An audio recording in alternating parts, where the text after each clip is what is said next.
안녕하세요. 참이슈입니다. 중동이라고 하면 자원부국, 이슬람교, 이로 인한 종교 갈등과 전쟁을 떠올리실 겁니다. 최근엔 우크라이나, 러시아 전쟁이 가장 큰 화두지만 유독 중동에서 각종 분쟁과 전쟁이 끊이지 않고 계속 발생하고 있습니다.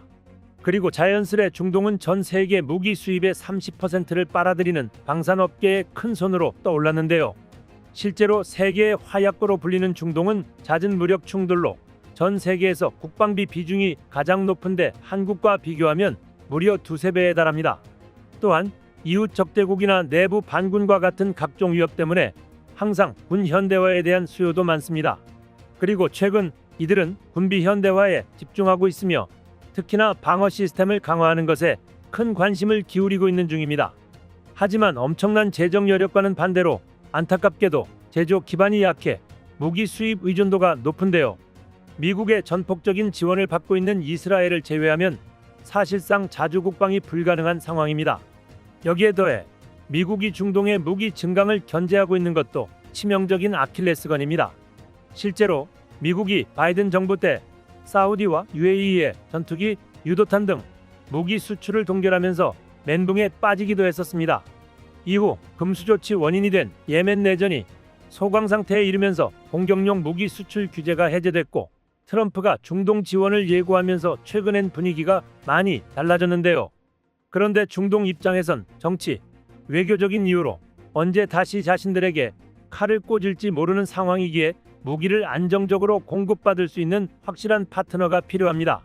그래서 독일, 프랑스 같은 유럽의 전통 방산 강국이 아닌 신흥 방산 강국으로 떠오른 대한민국의 손을 잡으면서 협력을 이어가고 있는 것이죠. 실제로 2022년 UAE를 시작으로 2023년엔 사우디, 작년엔 이라크가 각각 4조 원 규모의 한국 방산 무기를 도입했습니다.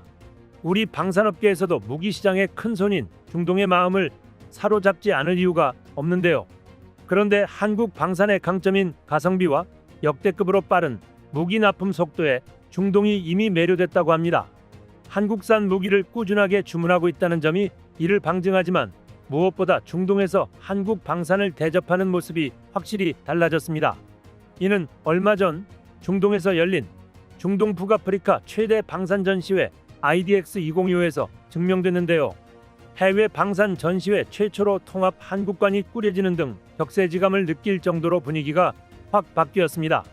사실 국내 대표 방산업체인 한화가 2001년에 IDX에 참가했을 때만 해도 우리 전시회 부스는 9평에 불과한 한 칸만 제공됐었죠.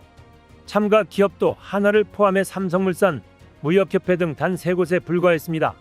하지만 그로부터 20년이 훌쩍 넘은 지금 한국 방산 규모는 어마어마하게 성장했습니다.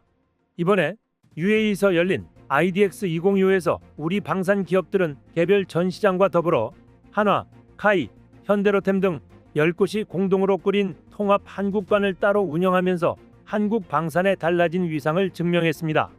방산업계 관계자에 따르면 행사장을 가득 메운 통합 한국관은 무려 900평이 넘었는데 방산 관계자들의 방문이 내내 끊이지 않았다고 합니다. 특히 한국 방산의 베스트셀러인 K9 자주포와 한국형 사드로도 불리는 엘셈 주변엔 중동 방산 관계자들이 가격이 얼마냐, 위력이 어느 정도냐 등 폭탄 질문을 쏟아냈다고 합니다.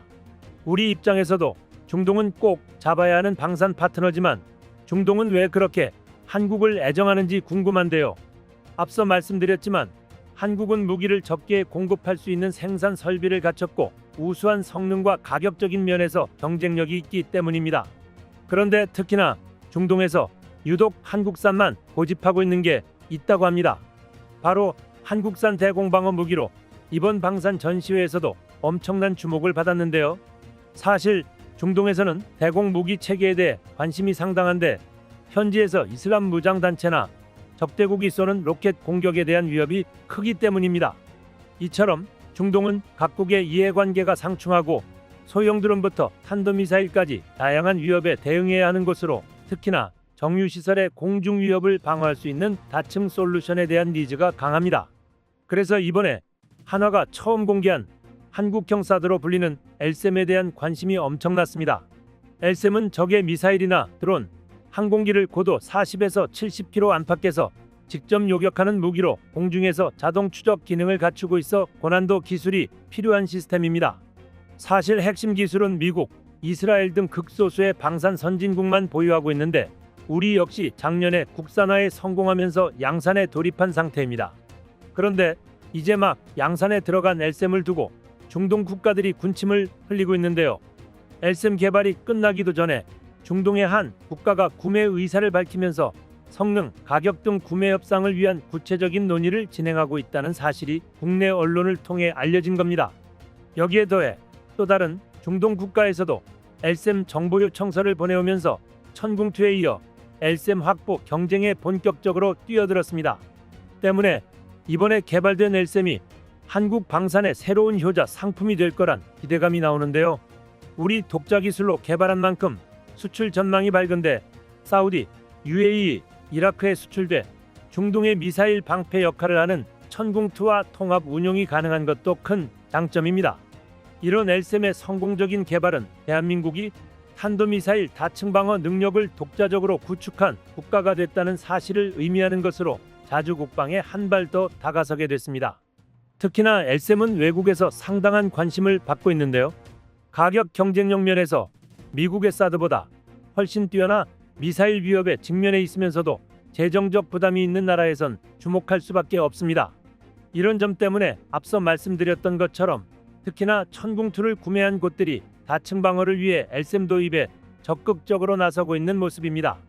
그래서 우리 입장에서는 아예 LSAM과 천궁2를 패키지로 묶어 미사일 방어 체계 구축을 제한하는 쪽으로 가면 어떻겠냐는 제안도 나오고 있습니다.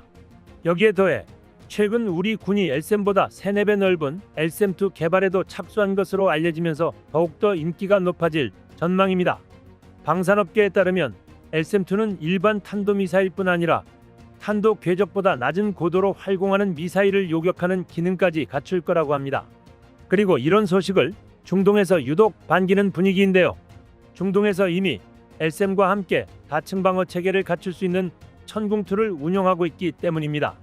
한국형 패트리어트로 잘 알려진 중거리 지대공 유도무기 체계 천궁2는 지상에서 공중의 적 항공기와 탄도미사일을 요격하는 국내 기술로 개발된 한국형 미사일 방어 체계의 핵심으로 꼽힙니다.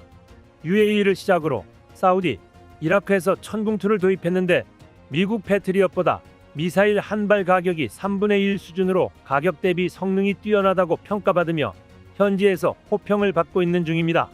여기에 더해 UAE가 최근 우리 군이 개발 중인 근접방어 무기 체계 시위즈2에 관심을 표명한 것으로 알려지면서 수출에 대한 기대감도 커지고 있는데요.